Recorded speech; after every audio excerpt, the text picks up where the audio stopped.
Greetings, fellow scribes! Welcome back to the archive! This week, I continue my series on the Pantheons in Scion 2nd edition by talking about the next to last one in the core book, the Theoi of Greece and Rome. This is going to be one of the more interesting Pantheons to talk about, just because there's so much more known about it outside of the book for me to bring in for context. So sit back, relax, and enjoy as I talk about the Theoi. When you are talking about the Theoi, something you first have to take into account. The Greek civilization wasn't a massive, long-time, continuous civilization. It kind of had, you had Mycenaean Greece, you had this Dark Age period, where the only thing we really know is that it went from linear A at the start to the well-known, mostly Phoenician-biased Greek alphabet at the end. And then you have classical Greece. And classical Greece kind of wanted to go, yeah, we're the successors to the Mycenaean Greece, bringing back civilization to all you people who lost it for a few hundred years. As such, when you're talking about the Theoi, you're kind of mostly talking about the Mycenaean deities, though some deities did pop up during the Dark Ages and get codified in the early classical period.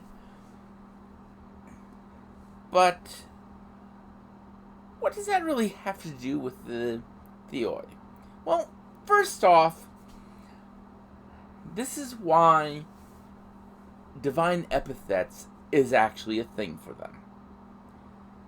Divine epithets are basically, oh yeah, look, this god here is like this, but they're worshipped a little bit differently in this area, and so we'll call them something else. You know, the sort of like the difference between the Artemis of Ephesus and the other depictions of Artemis. And here's where it kind of really gets fun. Because most of the Theoi, their epithets were localized. One exception. See, there are two deities that were pretty much worshipped by every Greek person. Zeus, Mr. God who can't keep it in his pants himself, and Aphrodite. Now, Aphrodite has two different creation myths. You know, the most common is she was born from sea foam when someone cut the Titan Eranos' testicles off, and she was birthed off the coast of the island of Kythera. Or, of course, there's the more normal one of she was the daughter of Zeus and the Titaness Dione.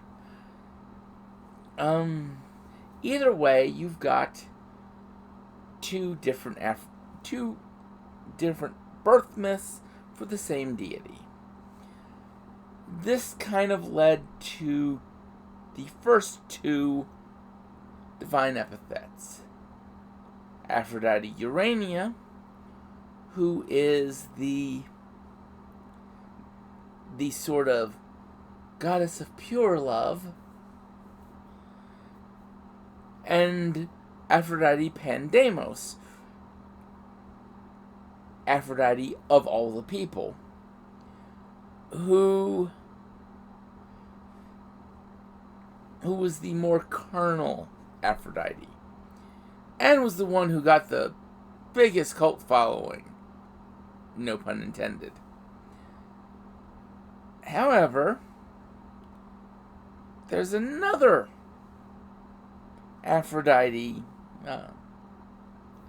divine epithet that links to her origin on Cythera. Aphrodite Aria, who was the Spartan Aphrodite. Beauty, sex, and war. And then you ended up with the fourth divine epithet when she got brought in by the Romans. Because, the Romans went, wow, that's a nice pantheon you have there. We're going to steal it. And you got Venus Genetrix, the mother of Rome, because Aeneas, the legendary founder of Rome, was supposedly Aphrodite's son. Venus's son. And, well, from there you get motherly associations with Aphrodite. And that's sort of the thing there. You're dealing with a pantheon that has elements in such a murky past that they're not all carried through. And changes occurred, like with Dionysus, to the deities over time. So, that's ultimately kind of the perspective you have to look at with the Greek mythology. All the stories are true from a certain point of view, i.e., which divine epithet are you using? That's going to tell you whether that story is accurate for them or it's accurate for another version of them.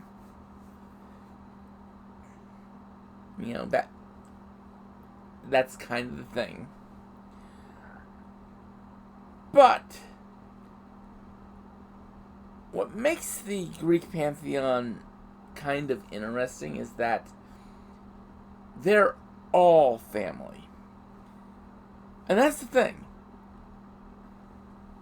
While there's a whole bunch of brothers and sisters in the Netjer and the Egyptian pantheon, there's also a whole bunch who aren't related. With the Theoi, you can literally do a family tree. In fact, there was one done, the Theogony, that is literally who each deity had as their parents and siblings. And when did those siblings have children with each other? And the Greek pantheon is kind of a mess at times in that regard. But they are ultimately all family. I mean, look at it like this. Zeus, Poseidon, and Hades are brothers.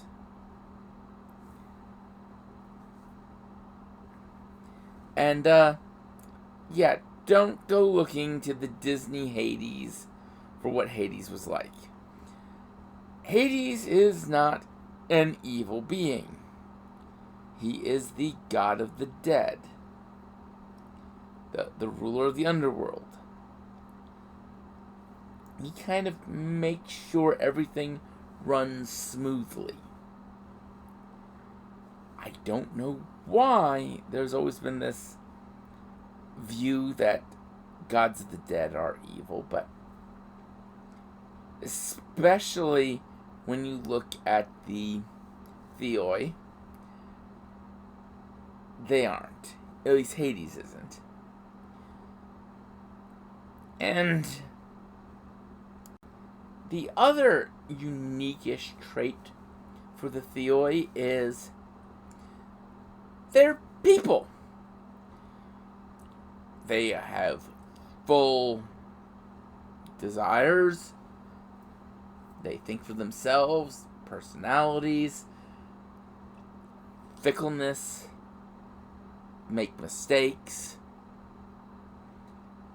You know, they are just, well, frankly, they are people with godlike powers. So they have all the frailties of humans, just all the power to make up for those. Which leads to some interesting issues. See Zeus and his whole slew of scions, many of which are detailed in Greek mythology. Note that the second most common number of scions would likely be Aphrodite, especially under her epithet Aphrodite Pandemos. Just saying. But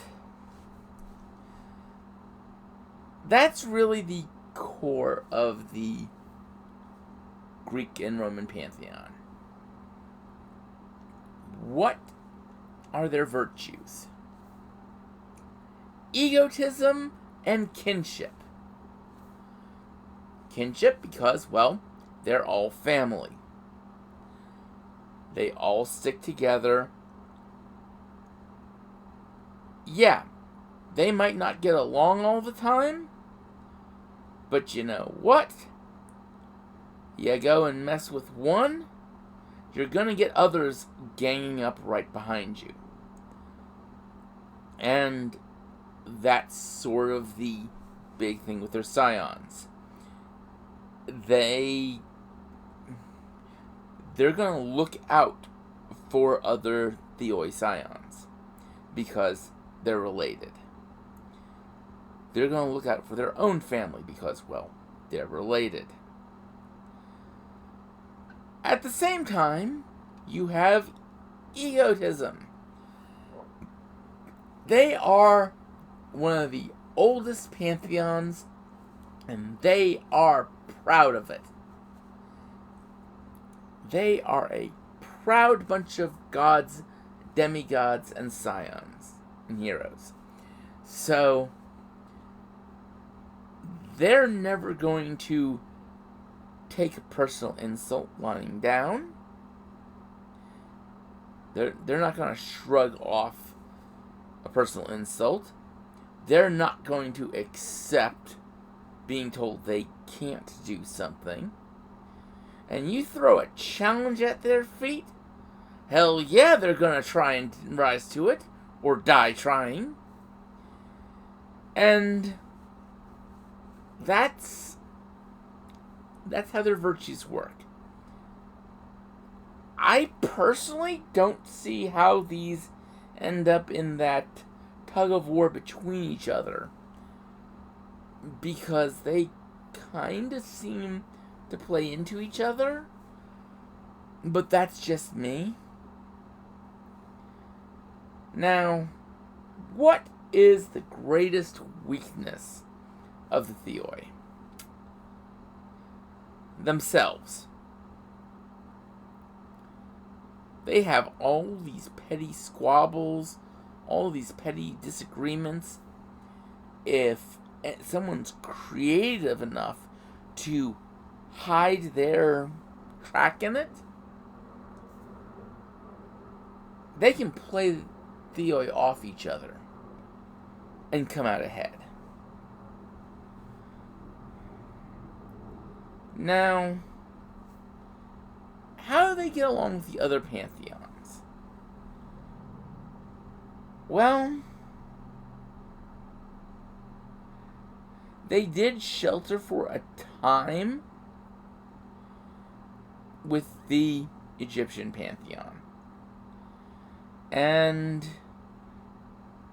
they do kind of keep a cordial relationship on the surface, but the Theoi,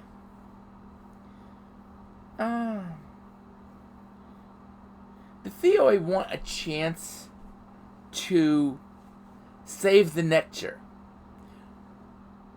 Not to repay a debt, but so that they can lord it over the nectar that they saved them. Yeah. They've had some contact with the Diva thanks to Alexander the Great's conquests. But, well, let's just say the Diva are older. In fact, Dionysus, there's some evidence that Dionysus originates in the Indus Valley, but that's something for another time. And ultimately, the Diva are kind of patronizing to the Theoi. They don't get along quite that well. And beyond that, the Theoi are mostly not involved in dealing with the other Pantheons on the higher levels. Scion interactions, well, those are going to happen. But beyond that, Theoi aren't much with dealing with the other Pantheons. And that is the Theoi. Next week, I talk about the Irish Pantheon, the Tuatha De Danann. So until then, I'd like you all to remember to have fun and keep gaming.